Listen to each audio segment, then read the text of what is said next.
പ്രിയമുള്ള സുഹൃത്തുക്കളെ, എല്ലാവർക്കും നമസ്കാരം. പുതിയൊരു വീഡിയോയിലേക്ക് സ്വാഗതം. നമുക്കറിയാം, നമ്മുടെ സംസ്ഥാനത്ത് കോവിഡിൻ്റെയൊക്കെ സമയത്ത് സൗജന്യമായി ഭക്ഷ്യക്കിറ്റുകൾ വിതരണം ചെയ്തിരുന്നു.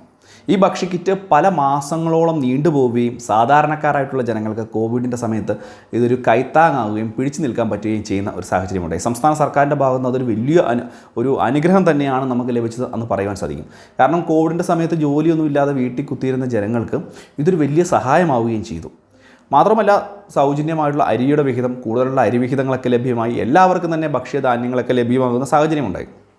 കോവിഡ് കഴിഞ്ഞു. അതിനുശേഷം ഓണത്തിന് ഭക്ഷ്യക്കിറ്റിൻ്റെ വിതരണമുണ്ടായി. എല്ലാ റേഷൻ കാർഡിനും ഉണ്ടായി. അതിനുശേഷം ചില റേഷൻ കാർഡുകൾക്ക് മാത്രമായിട്ട് ഒരുങ്ങി. പക്ഷേ ഈ ഓണത്തിനും ഭക്ഷ്യക്കിറ്റ്, സൗജന്യ ഭക്ഷ്യക്കിറ്റ് എത്തുകയാണ്. ഇത് സംബന്ധിച്ചുള്ള വിശദമായിട്ടുള്ള അറിയിപ്പുകൾ നോക്കാം.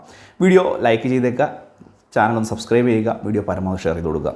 നമുക്കറിയാം, ഈ വരുന്ന ഓണത്തിനും റേഷൻ കാർഡ് ഉടമകൾക്ക് സൗജന്യ ഭക്ഷ്യക്കിറ്റിൻ്റെ വിതരണം ഉണ്ടാവും. ഇത് കൂടാതെ തന്നെ മുഴുവൻ റേഷൻ കാർഡ് ഉടമകൾക്കും സ്പെഷ്യൽ പഞ്ചസാര വിതരണം ചെയ്യുവാൻ ഇപ്പോൾ സംസ്ഥാന സർക്കാർ നടപടികൾ സ്വീകരിച്ചിരിക്കുകയാണ്. ഇതിൻ്റെ നടപടികളൊക്കെ തീരുമാനിച്ചിരിക്കുകയുമാണ്. അപ്പോൾ ഈ ഒരു കാര്യം ഒന്ന് പ്രത്യേകം മനസ്സിലാക്കുക. പക്ഷേ ശ്രദ്ധിക്കേണ്ട മറ്റൊരു കാര്യമുണ്ട്. സൗജന്യ ഭക്ഷ്യക്കിറ്റ് ആർക്കൊക്കെ ലഭിക്കും? കഴിഞ്ഞ പ്രാവശ്യം ലഭിച്ച പോലെ തന്നെയാണോ എന്നുള്ള കാര്യം. അതായത് പിങ്ക്, അതുപോലെ തന്നെ മഞ്ഞ കാർഡ് ഉടമകൾക്ക്, അതായത് എ പി എൽ കാർഡ് ഉടമകളെ പൂർണ്ണമായിട്ട് ഒഴിവാക്കി BPL കാർഡ് ഉടമകൾക്ക് മാത്രമായി ലഭിക്കുമോ എന്നുള്ളതാണ്. പക്ഷേ ഈ പ്രാവശ്യം AAY കാർഡ് ഉടമകൾക്ക് മാത്രമായി സൗജന്യ ഭക്ഷ്യക്കിറ്റ് വിതരണം നടത്തുവാനുള്ള നടപടിയാണ് സ്വീകരിച്ചിരിക്കുന്നത്. അതായത് മഞ്ഞ റേഷൻ കാർഡ് ഉള്ള ആളുകൾക്ക് സൗജന്യമായി ഭക്ഷ്യക്കിറ്റ് വിതരണം ഉണ്ടാവും. സ്പെഷ്യൽ പഞ്ചസാര വിതരണം ഉണ്ടാവും. സ്കൂൾ കുട്ടികൾക്കുള്ള ഉച്ചഭക്ഷണ പദ്ധതി പ്രകാരമുള്ള ആനുകൂല്യങ്ങളും ആദിവാസി വിഭാഗങ്ങൾക്കുള്ള പ്രത്യേക കിറ്റുകൾ എന്നിവ സപ്ലൈകോ വഴി ഓണത്തിന് മുമ്പ് വിതരണം ചെയ്യാനാണ് ഇപ്പോൾ തന്നെ സംസ്ഥാന സർക്കാർ നിർദ്ദേശം നൽകിയിരിക്കുന്നത്. നമുക്കറിയാം, ഇത് സാധാരണ രീതിയിൽ ഇതുപോലുള്ള ആനുകൂല്യങ്ങൾ ഓണത്തിന് ഒരു 5-10 ദിവസം മുമ്പാണ് തീരുമാനം ഉണ്ടാകുക, അല്ലെങ്കിൽ വിതരണം ചെയ്യാൻ തീരുമാനിക്കുക. പക്ഷേ ഈ പ്രാവശ്യം എല്ലാ കാര്യങ്ങളും മുൻകൂട്ടി കണ്ട് മുൻപേ തന്നെ നടപടികൾ സ്വീകരിച്ചിരിക്കുകയാണ്.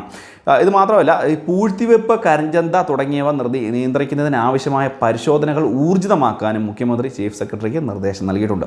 സംസ്ഥാനത്ത് ഓണാഘോഷ പരിപാടികൾ ആരംഭിക്കുന്നത് ഈ ഒരു സെപ്റ്റംബർ മാസം 13-ാം തീയതിയോടുകൂടിയാണ്. 13-ാം തീയതി തൊട്ട് ഒരാഴ്ചത്തേക്ക് ഓണാഘോഷ പരിപാടികളൊക്കെ ഉണ്ടാവും.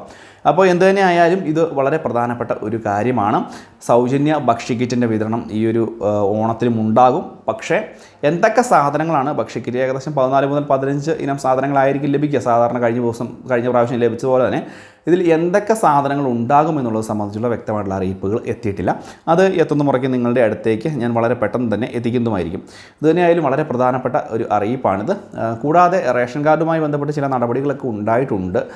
Ration card, AAY, BPL card കൈവശം വെച്ചിരിക്കുന്ന അനർഹരായിട്ടുള്ള ആളുകൾ റേഷൻ കാർഡ് ഉടനെ തന്നെ തിരിച്ചു നൽകണം. സറണ്ടർ ചെയ്തില്ലെങ്കിൽ വീടുകളിൽ എത്തിയുള്ള കർശന നടപടി, പരിശോധനകൾ ഒക്കെ ഉണ്ടാവും. വളരെ പ്രധാനപ്പെട്ട ഒരു കാര്യമാണ്. ഇപ്പോൾ എന്തെങ്കിലും സംശയങ്ങളൊക്കെ ഉണ്ടെങ്കിൽ തീർച്ചയായിട്ടും വീഡിയോയ്ക്ക് താഴെ കമൻറ്റ് ബോക്സിൽ ചോദിക്കാം. കാണുന്ന മുറയ്ക്ക് മറുപടി തരാം. വീഡിയോ ഇഷ്ടപ്പെട്ടാൽ മാത്രം ചാനൽ സബ്സ്ക്രൈബ് ചെയ്തേക്കുക, വീഡിയോ ലൈക്ക് ചെയ്യുക, ഷെയർ ചെയ്യുക, മറ്റുള്ള ആളുകളിലേക്ക് എത്തിക്കുക.